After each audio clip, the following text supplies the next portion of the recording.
Shalom, selamat pagi saudara. Puji Tuhan kita berada di hari yang baru, hari Selasa pada minggu ini. Kita mau teruskan pembacaan kita dari kitab Kejadian pasal 34 hari ini. Mari kita buka di dalam doa. Bapa Surgawi, kami mau sembah Engkau. Kami mengucap syukur untuk Yesus yang sudah Kau berikan bagi kami, yang mengangkat segala sakit, penyakit, dan dosa kami di salibnya. Terima kasih Engkau juga sudah memberikan kami Roh Kudus Tuhan Yesus untuk hidup menyertai kami, menguatkan kami, mengcomfort kami, memberikan jalan keluar Tuhan, hikmat bagi kami. Bapa terima kasih untuk pimpinan Roh Kudus-Mu. Saat ini kami minta juga Roh Kudus-Mu hadir di tengah kami. Biar firman yang kami dengar Tuhan, boleh kami lakukan. Kami mau dengar-dengaran akan firman Tuhan. Terima kasih Yesus. Amin. Puji Tuhan. Saudara, kita nyanyikan sebuah pujian. Kita undang Allah untuk hadir dalam hidup kita. Kita mau pegang kuasanya. Kita mau kuasanya dicurahkan juga kepada kita. Sehingga ada mukjizat terjadi dimanapun kita berada saat ini. Puji Tuhan.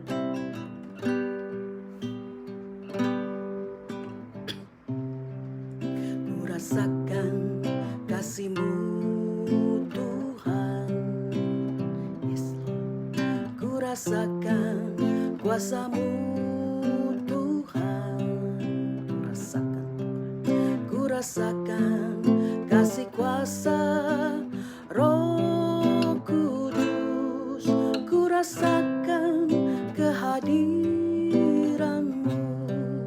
Kita nyanyikan sekali lagi saudara. Ku rasakan kasih-Mu, rasakan kuasa-Mu Tuhan, ku rasakan kasih kuasa Roh Kudus, ku rasakan kehadiran-Mu. Curahkanlah kuasa-Mu Tuhan, mujizat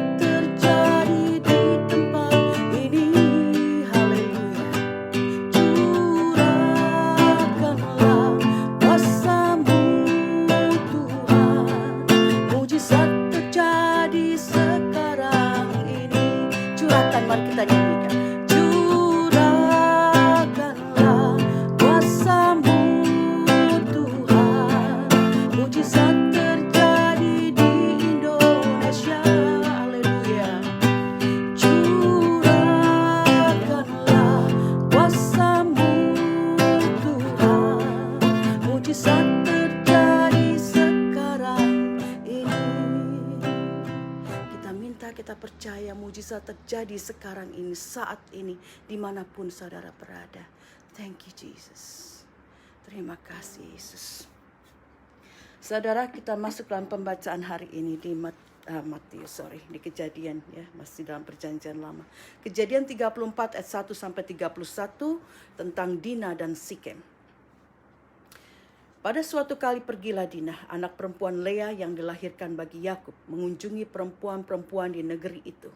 Ketika itu terlihatlah oleh Sikem anak Hemor, orang Hewi, raja negeri itu, lalu Dinah itu dilarikannya dan diperkosanya. Tetapi terikatlah hatinya kepada Dinah anak Yakub. Ia cinta kepada gadis itu, lalu menenangkan hati gadis itu. Sebab itu berkatalah Sikem kepada Hemor ayahnya, ambillah bagiku gadis ini untuk menjadi istriku. Kedengaranlah kepada Yakub bahwa Sikem mencemari Dinah. Tetapi anak-anaknya Yakub ada di padang menjaga ternaknya. Lalu Yakub mendiamkan soal itu sampai mereka pulang. Lalu Hemor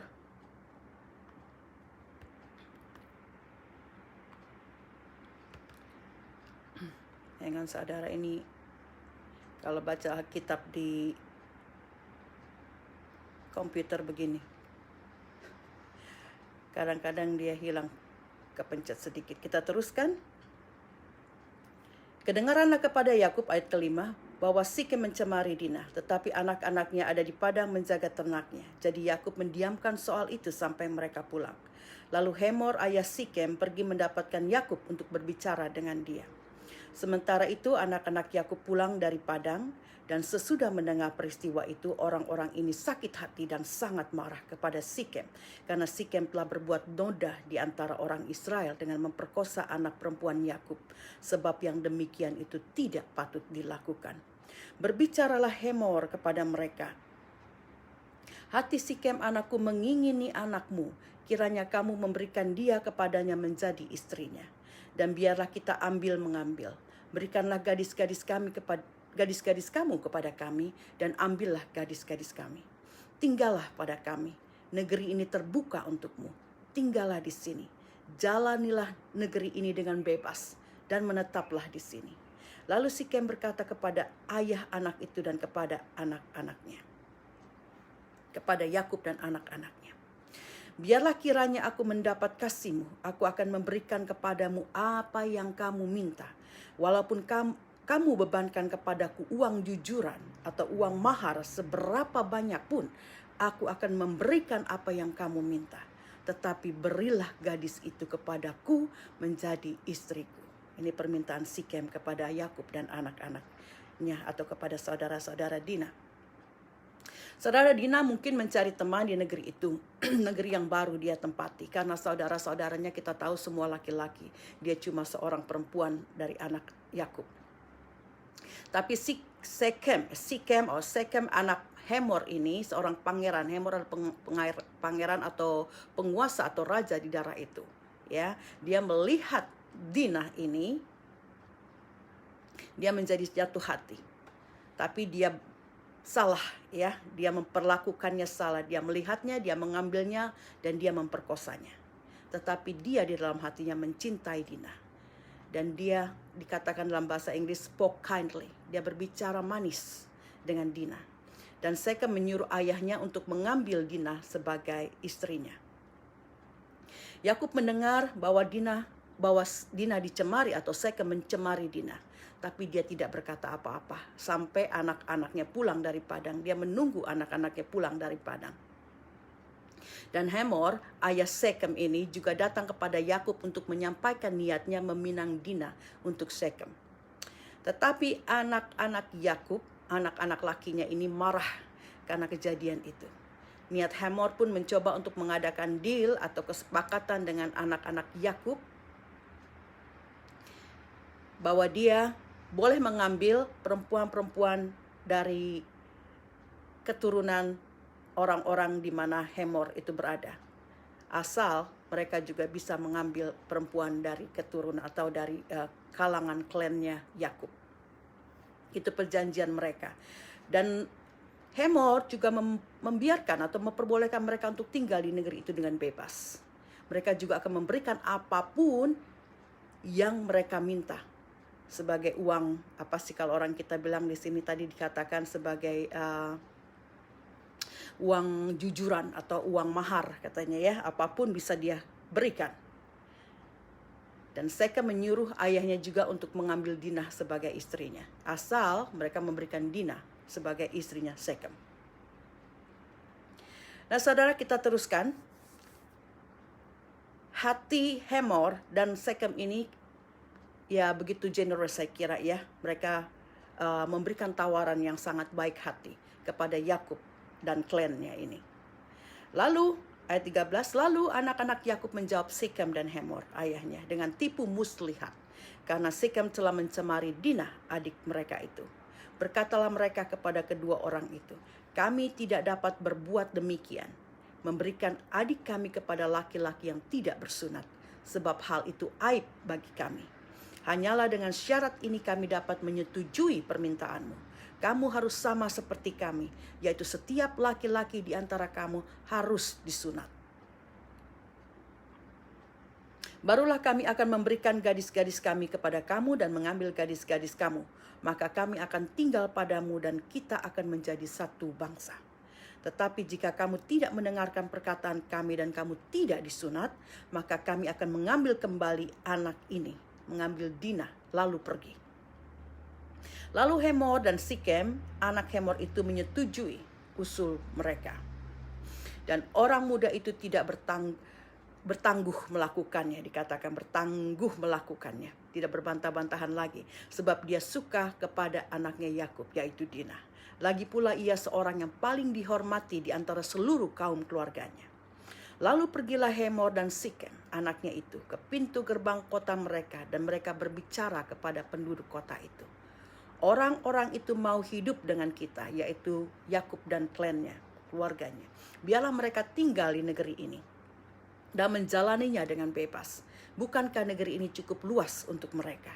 Maka kita dapat mengambil gadis-gadis mereka menjadi istri kita, gadis-gadis dari keturunan dan keluarga Yakub. Dan kita dapat memberikan gadis-gadis kita kepada mereka, gadis-gadisnya orang-orang yang ada di kerajaannya Hemor ini. Ayat 22, namun hanya dengan syarat ini orang-orang itu setuju tinggal bersama-sama dengan kita. Sehingga kita menjadi satu bangsa, yaitu setiap laki-laki di antara kita harus disunat seperti mereka bersunat. Ternak mereka, harta benda mereka, dan segala hewan mereka, bukankah semuanya itu akan menjadi milik kita? Hanya biarlah kita menyetujui permintaan mereka, sehingga mereka tetap tinggal pada kita. Maka usul Hemor dan Sikem anaknya itu didengarkan oleh semua orang yang datang berkumpul di pintu gerbang kota itu. Lalu disunatlah setiap laki-laki, yakni setiap orang dewasa di kota itu. Hemor dan anaknya Sikem, dia menyetujui permintaan anak-anaknya Yakub untuk bersunat. Dan mereka juga menyuruh setiap laki-laki di kota itu untuk bersunat. Mereka tidak berprasangka buruk tentang niat anak-anaknya Yakub ini, saudara. Ayat 25, pada hari ketiga ketika mereka sedang menderita kesakitan, datanglah dua orang anak Yakub, yaitu Simeon dan Lewi, kakak-kakak Dina. Setelah masing-masing mengambil pedangnya, menyerang kota itu dengan tidak takut-takut serta membunuh setiap laki-laki. Juga Hemor dan Sikem, anaknya dibunuh dengan mata pedang. Dan mereka mengambil Dina dari rumah Sikem lalu pergi. Kemudian datanglah anak-anak Yakub yang lain merampasi orang-orang yang terbunuh itu, lalu menjarah kota itu karena adik mereka telah dicemari. Kambing domba dan lembu sapinya, keledainya, dan segala yang di dalam dan di luar kota dibawa mereka. Segala kekayaannya, semua anaknya dan perempuan ditawan dan dijarah mereka. Juga seluruhnya yang ada di rumah-rumah mereka. Saudara, anak-anak Yakub, Simeon dan Lewi membunuh orang-orang yang masih sakit karena persunatan itu. Mereka minta syarat untuk menyunati semua laki-laki di kota itu, supaya sama dengan mereka juga bersunat. Tetapi ada niat jahat di dalam hati Simeon dan Lewi, yaitu ketika orang-orang di kota itu kesakitan karena persunatan itu di hari ketiga, mereka mengangkat pedangnya dan membunuh setiap laki-laki yang ada di kota itu, termasuk Sikem dan ayahnya Hemor. Suatu yang licik yang mereka lakukan. Bukan saja melanggar perjanjian atau kesepakatan mereka, tetapi juga mereka melenyapkan setiap orang, ya, membunuh orang-orang yang tidak siap, yang dalam keadaan sakit. Kalau dalam keadaan perang ini kayaknya tidak fair, ya. Mereka lagi kesakitan, mereka dibantai oleh Simeon dan Lewi. Dan anak-anak Yakub yang lain pun dikatakan menjarah kota itu. Yusuf masih kecil, jadi saya kira Yusuf tidak terlibat, ya. Mereka mengambil anak-anak kecil dan wanita-wanita dari kota Sikem itu sebagai tawanan.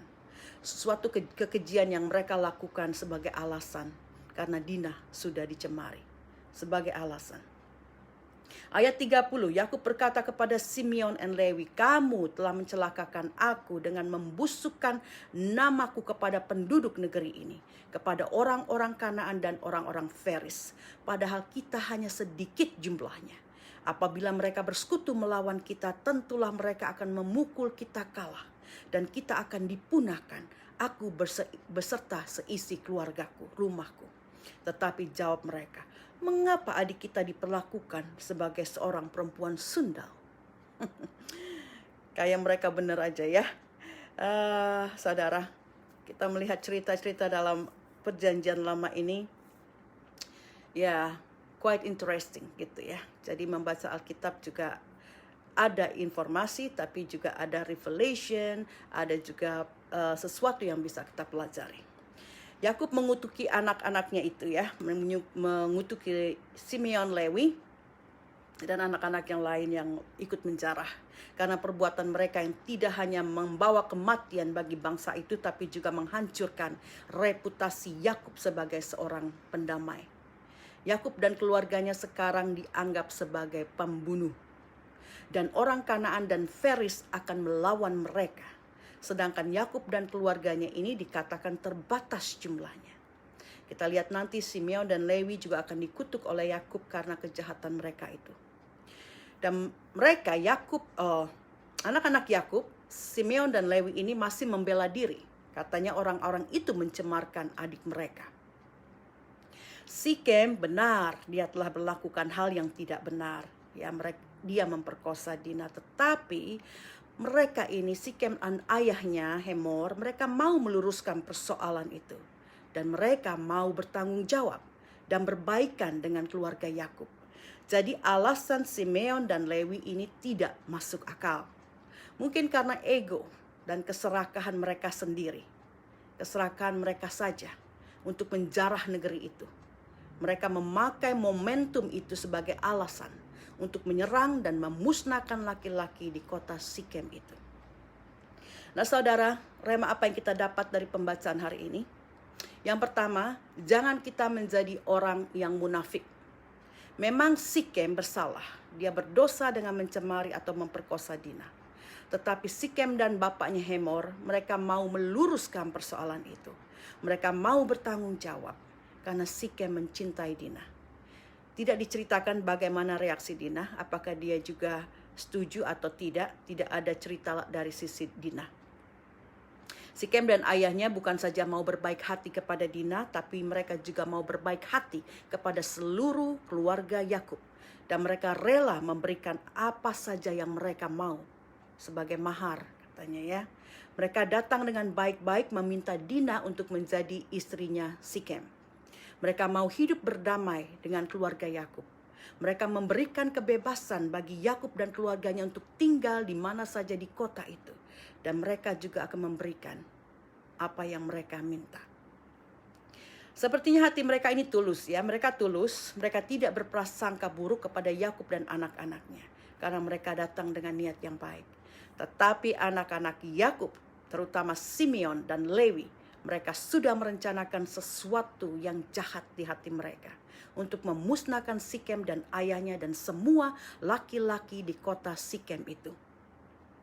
Saudara, kita sering menjumpai orang-orang yang seperti Simeon dan Lewi ya. Kita manusia yang tidak perfect. Kita manusia yang broken. Kita manusia yang masih banyak salah dan dosa. Kita sering jatuh dalam dosa tapi kita minta pengampunan. Kita pernah jatuh dan berdosa tapi kita minta pengampunan dari Allah. Tetapi ketika kita meminta ampun kepada seseorang, orang yang kita jahati itu ya. Kadang kita ada orang yang menjahati kita dan kita minta ampun kepada mereka. Kadang mereka mengatakan sesuatu yang mungkin oke, baik di muka. Tapi dalam hati mereka kita tidak tahu. Mungkin mereka masih mempunyai sesuatu ganjalan atau merencanakan sesuatu hal lain yang jahat. Banyak juga orang yang masih seperti itu ya. Banyak kemunafikan yang terjadi di sekeliling kita saudara. Banyak orang-orang yang mau kelihatan baik di mata manusia. Mereka berani mengatakan dusta untuk menyenangkan sekelompok orang. Tetapi di lain hal mereka menyakiti seorang yang lain dan bahkan menyedihkan Allah karena mereka berdusta. Saya banyak lihat dari kehidupan sehari-hari orang-orang yang senyum-senyum, yang beramah tamah di depan orang, tetapi setelah itu dia mencibir dan mengatakan yang tidak baik tentang orang tersebut. Ini pun masih banyak terjadi. Saudara, saya sering menegur bapaknya anak-anak dulu ya, karena dia sering itu mau kelihatan sebagai orang yang baik di mata orang lain, sebagai ya dia yang baik, saya yang buruk di mata orang. Jadi dia kalau ada sesuatu persoalan dengan seseorang, dia tidak berani berkonfrontasi dengan orang itu. Tapi saya yang diserang begitu. Nah, suatu waktu nih ada teman wanita dia yang saya sudah lama nggak ketemu ya. Dia dan saya dan suami sama-sama waktu itu di tempat pompa bensin, ngisi bensin. Saya buka jendela, panggil namanya dan melambaikan tangan, hai, dengan namanya, panggil namanya, tapi dia tidak membalas, dia tidak merespon, dia cuek gitu ya. Nggak lama kemudian saya membaca, saya lagi jalan, ya biasanya suami itu apapun tertutup ya. Saya membaca email dari wanita ini kepada suami saya pada waktu itu, mengatakan bahwa saya yang cuekin dia. Dan ini juga suatu kebetulan karena waktu itu komputernya dia itu lagi terbuka. Komputernya suami lagi terbuka, dia lagi cek email, dia lagi kemana begitu ya. Saya lagi lewat di situ karena saya nggak pernah berani buka-buka, saya nggak pernah ngintip-ngintip tuh karena ada di situ ya saya lihat aja gitu. Apa sih emailnya begitu. Ternyata ada salah satunya dari teman wanita kita ini yang menceritakan kepada dia kenapa saya kok cuek, tidak melambai atau say hello kepada dia. Saya bilang kepada suami saya waktu itu, bukannya terbalik, dia yang tidak membalas lambaian saya dan hello saya. Bukankah dia yang cuekin saya? Tapi suami saya malah membela dia. Padahal dia bersama saya di pom bensin dan dia tahu ceritanya. Supaya dia tetap baik dan bersahabat dengan wanita ini. Saya yang dikorbankan. Dan suami saya juga marah karena saya baca emailnya ya. Dalam kehidupan kami saudara, ini suatu hubungan yang tidak baik karena dia selalu secret dalam segala hal. Saya tidak boleh buka surat-suratnya, tidak boleh tahu apa isi HP-nya, apa isi emailnya, segala macam. Segalanya you, mine. Suatu yang tidak baik dalam suatu keluarga.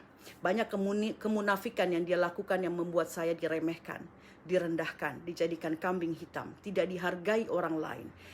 Karena kalau ada orang yang tidak baik dengan saya, dia tidak pernah membela saya. Dia malah menyalahkan saya gitu, saya yang disalahin. Contoh-contoh kecil kemarin saya beli mesin cuci second ya, karena mesin cuci saya rusak, saya beli mesin cuci yang second. Tapi ternyata mesin cuci yang saya beli ini pun tidak berfungsi. Ya, jadi saya minta orang itu untuk mengembalikan uangnya dan ambil barangnya, tetapi mereka tidak mau. Ini sudah ketiga kali saudara. Yang satu balikin tapi yang dua tidak balikin. Jadi uang saya hilang, tuh mesin nongkrong aja di depan rumah. Jadi saya langsung taruh di pinggir jalanan. Kalau udah taruh pinggir jalan cepet hilangnya. Belum sejam itu mesin udah hilang begitu. Nah saya pas ketemu dia, saya cuma bilang sih, saya bilang heran ya ada kok orang yang seperti itu. Apa sih $150-190 apakah membuat mereka kaya? Kenapa mereka nggak bisa jujur, saya bilang gitu ya. Tapi dia malah salahkan saya. Dia bilang, lo yang goblok, lo yang bodoh gitu. Kenapa nggak cek dulu? Dia bilang begitu ya. Bukan support yang saya dapat, tapi malah bikin saya down. Setiap sesuatu yang buruk yang orang lakukan kepada saya, dia selalu bilang itu salahnya saya, itu kebodohan saya. Ya saudara, gimana mau cek ya kalau kita beli mesin, kan mesinnya itu udah di disconnect, udah diputusin dan sudah ada di garasi mereka. Kalau kita suruh lagi berarti harus nyambung-nyambung, itu susah. Dan mereka bilang ya udah you take it or you leave it. Tapi saya membeli berdasarkan perkataan dan kejujuran mereka. Mereka bilang baik, bisa dipakai, oke, kita baru pakai seminggu lalu masih semua bagus. Tapi pas saya pakai ada aja ya, dia cuma muter nggak kering-kering itu pakaian. Satu hari saya udah makanya udah saya copotin, saya taruh luar aja dah gitu ya. Makanya saudara, saya jadi capek gitu ya kadang-kadang kalau cerita sama dia. Jadi mending saya nggak usah cerita lah. Saya cerita sama Bapa Sorgawi saya, sama Yesus pendamping saya, sama Roh Kudus, my comforter. Saya lebih suka berbicara karena saya tidak akan merasa down. Ya, kalau kita berbicara kepada Allah, saya merasa relief, malah merasa damai sejahtera, merasa sukacita. Nah, melalui semua peristiwa ini saudara, saya diajar untuk banyak-banyak mengampuni. Sabar. Mengasihi. Juga ada self-control dan self-control. Dan buah-buah roh yang lain harus saya praktekkan di sini. Ketika kita sudah tahu firman Tuhan, kita hidup di dalam kebenaran firman Tuhan. Apapun yang orang lain lakukan, kita harus balas dalam firman Tuhan. Mengasihi, mengampuni. Ada self-control. Jadi jangan kita menjadi orang yang munafik saudara. Kalau kita berkata tegas pada seseorang yang melakukan hal yang tidak benar, bukan berarti kita jahat atau juga tidak baik kepada orang itu. Ya, pada suatu saat di tetangga sebelah rumah yang dihuni oleh anak-anak muda, dia pesta sampai jam 3 pagi. Jadi ramai dan berisik. Ya, saya dan suami saya waktu itu tidak bisa tidur. Sedangkan dia harus bangun jam 5, jam 5.30 sudah berangkat kerja. Jadi dia cuma ngedumel, tapi tidak melakukan sesuatu. Saya suruh dia untuk kasih tahu anak-anak itu biar mereka berhenti. Mereka nggak berisik lagi, tapi dia nggak mau. Takut. Dia ini sama orang-orang tuh takut tadi bilang nggak enak, takut orang itu marah sama dia. Jadi saya yang suruh maju. Jadi saya yang took action lah. Saya buka jendela dan saya teriak, "Sorry, it's 3 a.m. in the morning. Please stop and quiet. Yeah, we cannot sleep." Saya teriaknya dari atas jendela. Karena rumah kita di atas ada second floor gitu. Dan mereka di bawah. Jadi tolong berhenti, berisik. Ini udah jam 3 pagi, kita nggak bisa tidur. Saya bilang begitu. Dan tidak lama pun mereka berhenti. Saudara, kadang-kadang kita harus berbicara dan mengatakan apa yang harus kita katakan. Karena banyak orang, kalau kita diem aja, itu ya, mereka pikir it's okay. Kita nggak komplain, mereka pikir okay. Banyak orang yang seperti ini. Mereka tidak ada inisiatif. Nuraninya tidak jalan. Atau tenggang rasanya sudah hilang. Ya, saya bicara apa adanya. Saya tidak bicara manis-manis saja. Kalau ada yang saya tahu dan lihat sendiri, ya, jadi bukan cuma dengar. Kalau cuma dengar itu jadi gosip. Tapi kalau saya lihat sendiri, ada sesuatu yang kurang baik, saya akan berani menegur orang tersebut. Apakah nanti dia akan marah atau tersinggung, itu terserah dia.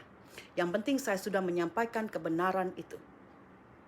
Seperti kepada wanita teman saya yang waktu itu, ya, yang kirim email kepada suami saya waktu itu. Saya teks dia balik dan saya tanya, kenapa kamu menulis email kepada suami saya seperti itu? Saya kan yang panggil kamu, tapi kamu yang cuekin saya. Dan kalau kamu punya masalah dengan saya, kenapa tidak langsung katakan kepada saya? Kenapa harus lewat dia? Kita akan yang kenal duluan, karena memang saya kenal duluan dengan dia. Saya yang introduce dia kepada suami saya. Harusnya kamu itu yang teman saya, yang jadi teman saya. Tapi it's okay, saya katakan, saya ampuni kamu. Tapi sejak itu dia tidak ada lagi berhubungan dengan kami, dengan saya. Tidak tahu di belakang dia dengan suami, ya.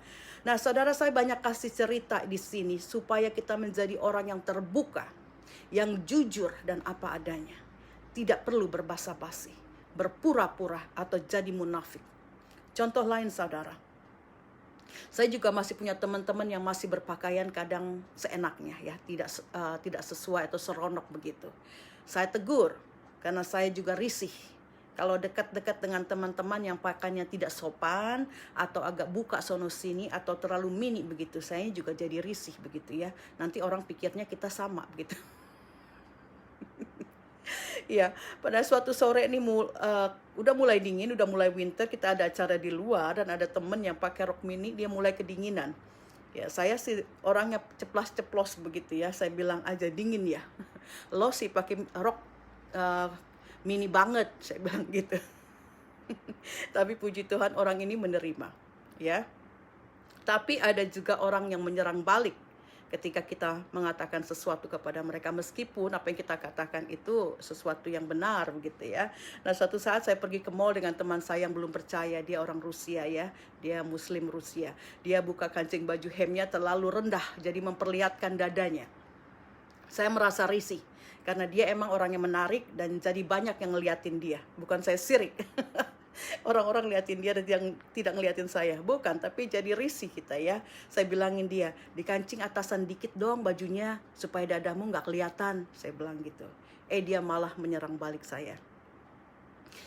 Dia bilang, lo juga buka-bukaan tuh. Dia tunjuk baju saya yang di belakangnya lebih rendah. Memang saya pakai baju yang di belakangnya lebih rendah dari yang di depan. Tapi terus saya bilang, di belakang kan nggak ada dada. Saya bilang begitu. Tapi dia tidak peduli dan dia tidak melakukan apa yang saya katakan. Dan sejak itu saya mulai, ya, jaga jarak, ya. Kita tahu kalau ya pergaulan yang tidak baik akan merusak karakter kita, ya, saya jaga jarak gitu. Saudara, tidak munafik juga berarti kita berani mengatakan apa yang sebenarnya. Jujur apa adanya. Berani mengatakan apa yang sebenarnya, tapi dengan kasih, ya, bukan menghakimi, dengan kasih. Rema kedua, jangan main hakim sendiri. Simeon dan Lewi main hakim sendiri. Mereka melihat kesalahan seseorang sebagai suatu alasan untuk melakukan apa yang menguntungkan mereka. Mereka memakai kesalahan seseorang untuk membenarkan perbuatan mereka. Mereka mengambil pembalasan yang seharusnya pembalasan itu milik Allah. Ingat apa yang dikatakan di dalam Roma 12 ayat 19. Saudara-saudaraku yang terkasih, janganlah kamu sendiri menuntut pembalasan, tetapi berilah tempat kepada murka Allah, sebab ada tertulis, pembalasan itu adalah hakku. Akulah yang akan menuntut pembalasan, firman Tuhan. Mungkin dari kita ada yang seperti ini saudara ya. Ya, gua tonjok dia karena dia memfitnah istriku. Aku ambil motornya karena dia utang gak bayar-bayar. Ya, meskipun engkau tahu mereka ini masih kontrak hidupnya. Terusnya motornya juga cuma satu-satunya alat pencari nafkah mereka. Sedangkan engkau masih punya banyak yang lain, tapi engkau masih ambil motornya. Ya, atau juga orang-orang yang membunuh karena ada saudaranya lain yang terbunuh dalam suatu perkelahian misalnya. Ini membalas kejahatan dengan kejahatan. Ya, tetapi firman Tuhan mengatakan, biarkan pembalasan itu milik Tuhan saja. Banyak contoh-contoh lain, ya, orang yang melakukan melakukan sesuatu yang jahat untuk membenarkan perbuatan mereka itu. Alkitab mengatakan jangan balas kejahatan dengan kejahatan, tapi balas kejahatan dengan kebaikan. Kita ingat Roma 12 ayat 17. Janganlah membalas kejahatan dengan kejahatan. Lakukan apa yang baik bagi semua orang. Di 1 Petrus 3 ayat 9 mengatakan, dan janganlah membalas kejahatan dengan kejahatan atau caci maki dengan caci maki, tetapi sebaliknya, hendaklah kamu memberkati. Karena itulah kamu dipanggil, yaitu untuk memperoleh berkat. Kalau kita memberkati, kita akan memperoleh berkat. Ini firman yang membedakan kita saudara sebagai umat Kristus. Saya tidak menyebut umat Kristen, karena menjadi Kristen belum tentu engkau hidup sungguh di dalam Kristus. Umat Kristus. Saya katakan umat Kristus karena sebagai umat Kristus kita akan mau meneladani kehidupan dan karakter Kristus. Ini yang membedakan kita sebagai umat Kristus ketika kita membalas kejahatan dengan kebaikan. Ini bedanya. Mengasihi mereka yang menganiaya kita. Memberkati mereka yang mengutuki kita. Karena untuk melakukan hal-hal inilah kita semua dipanggil. Untuk memberkati, untuk mengasihi, untuk mengampuni. Kita dipanggil dan kita akan memperoleh berkat. Jadi jangan takut ketika kita melakukan semua kebaikan itu ada rewardnya. Ada berkatnya. Berkat akan mengikuti, saya percaya itu saudara. Saya sudah berpisah dengan suami saya selama 8-9 tahun. Dan secara resmi dia sudah ceraikan saya 5 tahun lalu. Meskipun saya tidak mau menandatangani surat itu. Tapi saya mau melakukan firman Tuhan. Saya menjaga kekudusan saya. Saya tetap baik dengan dia. Saya selalu bawa nama dia di dalam doa saya. Untuk pengampunan, untuk pertobatan, dan juga untuk perubahan. Dan saya sudah berkali-kali ajak dia untuk tinggal di tempat saya supaya saya bisa urus dia, ya. Tapi dia masih suka kebebasan. Dia masih memilih kebebasannya. Sekarang dia sakit, ada kanker prostat. Dia sakit kanker prostat. Saya kuatkan dia. Meski dia masih sering melawan, membantah, mencibir tentang healing atau kesembuhan di dalam nama Tuhan Yesus, tapi saya sabar untuk minister, untuk melakukan pelayanan kepada dia. Saya sering datang ke rumahnya untuk membantu apa yang bisa saya bantu. Ya, bersih-bersih atau dia perlu apa gitu. Saya cari obat atau apa. Tapi terutama untuk membuka hatinya. Saya bicara untuk membuka hatinya. Jadi belakangan ini setelah saya tahu dia ada prostat cancer, saya datang dan kita mengadakan perjamuan. Ya, saya adakan perjamuan dengan dia dan saya suruh dia juga untuk ikuti doa pertobatan yang saya ucapkan. Saudara, orang banyak mungkin bilang ini bodoh, ya. Apalagi yang saya harapkan dari dia, begitu. Nama saya sudah dicoret dari daftar warisannya. Jadi saya tidak akan dapat apa-apa lagi. Dia juga masih sering marah-marah kalau saya tidak setuju dengan pendapatnya yang duniawi. Saya berkata sesuatu, dia pendapatnya selalu duniawi, dan saya tidak setuju dengan pendapatnya, dia jadi marah-marah kadang ya. Tapi ya udah, it's okay. Biar nanti Tuhan yang bicara dengan dia. Jadi orang mungkin pikir kenapa masih harus dekat-dekat dengan dia lagi? Kenapa harus bantu-bantu dia? Saudara, saya menceritakan ini bukan untuk mendiskreditkan dia, ya, tetapi ini sebagai suatu kesaksian buat kalian. Kalian yang mungkin baru diomelin sedikit sama laki, udah ngambek, udah marah-marah, udah nyerang balik, begitu ya.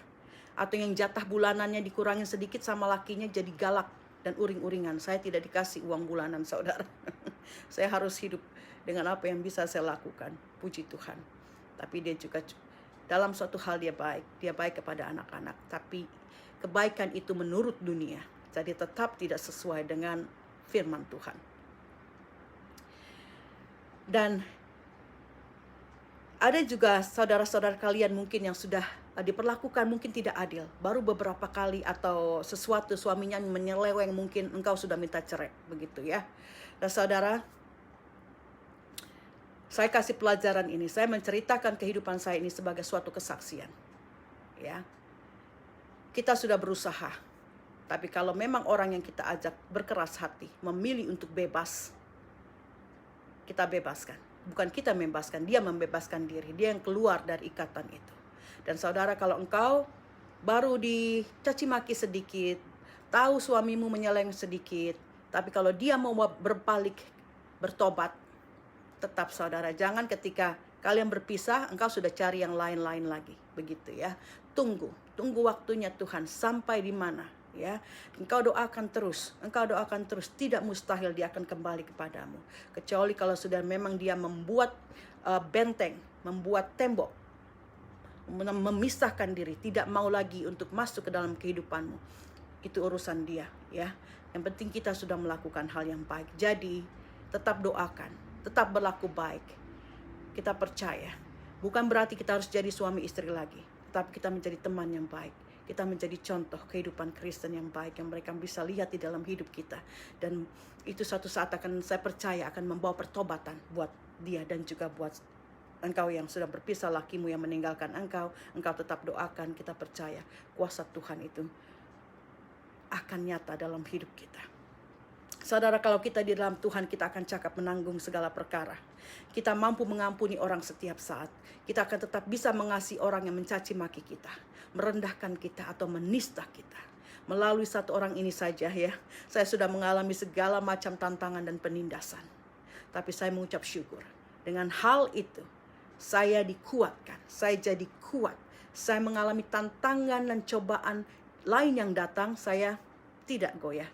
Karena apa yang sudah saya alami sebelumnya itu, saya sudah tahu Allah beserta saya. Dia memampukan saya. Jadi tantangan-tantangan yang lain saya tidak takut. Ya. Dan pada akhirnya saudara, kita akan percaya yang tidak baik itu akan Allah reveals. Ya, akan Allah buka, kebenaran kita akan nyata. Jadi kalau orang berkata yang tidak baik dengan kita, menista kita, menuduh kita dan segala macam, jangan takut. Kebenaran Allah akan membukakan itu. Kebenaran kita akan dibukakan oleh Allah. Orang akan melihat, oh iya, berarti dia yang benar, oh dia yang salah. Begitu, meskipun orang bilang kita yang jelek terus, tapi kita percaya God will reveal the truth. Ya, Allah akan membuka kebenaran itu. Firman di dalam 1 Korintus 1 ayat 27 sampai 29 mengatakan, tetapi apa yang bodoh bagi dunia dipilih Allah untuk memalukan orang-orang yang berhikmat. Dan apa yang lemah bagi dunia dipilih Allah untuk memalukan apa yang kuat. Dan apa yang tidak terpandang dan yang hina bagi dunia dipilih Allah. Bahkan apa yang tidak berarti dipilih Allah untuk meniadakan apa yang berarti. Supaya jangan ada seorang manusia pun yang memegahkan diri di hadapan Allah. Saudara, kita mau menjadi orang yang berbeda dengan dunia. Dunia bisa bilang kita bodoh karena kita berbuat baik kepada orang yang jahat. Karena kita mengampuni orang yang jahat. Karena kita mengasihi orang yang jahat. Tetapi kita bukan dari dunia ini. Kita datang dari Allah. Karena itu kita melakukan apa yang Allah perintahkan kepada kita. Amin. Sesuai dengan doa puasa saya yang masuk dalam hari ke-8 hari ini, kita terus pegang sampai 21 hari pembacaan di 2 Tawarik 7. Ayat 14, dan umatku yang atas namanya namaku disebut, merendahkan diri, berdoa dan mencari wajahku, lalu berbalik dari jalan-jalannya yang jahat, maka aku akan mendengar dari sorga dan mengampuni dosa mereka, serta memulihkan negeri mereka. Mari saudara, kita imani firman ini. Kita imani, kita mau merendahkan diri, kita mau berdoa, kita mau mencari wajah Tuhan, kita mau jauhkan dari kejahatan, kita mau bertobat, maka Allah akan mendengar segala doa kita. Dan Dia akan memulihkan Indonesia, orang-orang di Indonesia, saudara-saudara sahabat kita yang lagi sakit karena COVID atau penyakit yang lain pun. Saudara, saat ini saya mau ajak kita berdoa. Taruh tangan kiri saudara di tempat yang sakit. Tangan kiri saudara di tempat yang sakit. Engkau harus berani melepaskan imanmu. Release your faith dengan memperkatakan. Karena kita percaya tidak ada yang mustahil bagi Allah kita. Taruh tangan kirimu di tempat yang sakit. Dan ikuti doa saya. Tubuhku adalah bait Roh Kudus. Tubuhku bukan sarang sakit penyakit. Aku mengambil otoritas atas tubuhku ini. Di dalam nama Tuhan Yesus, segala sakit penyakit, penderitaan, COVID, kanker, sebutkan penyakit saudara. Aku perintahkan keluar di dalam nama Tuhan Yesus. Tubuhku bersih, sehat, dan aku dipulihkan. Amin. Saudara bisa tulis doa ini dan katakan, klaim pada dirimu. Saudara harus perintahkan segala sakit penyakit di dalam tubuhmu itu untuk keluar, untuk pergi. Supaya engkau terbebas dari ikatan sakit penyakit dan masalah-masalah yang lain juga. Pakai otoritas dari Allah, oleh kuasa Roh Kudusnya, dan di dalam nama Tuhan Yesus. Saya percaya, imanmu telah menyembuhkanmu. Amin.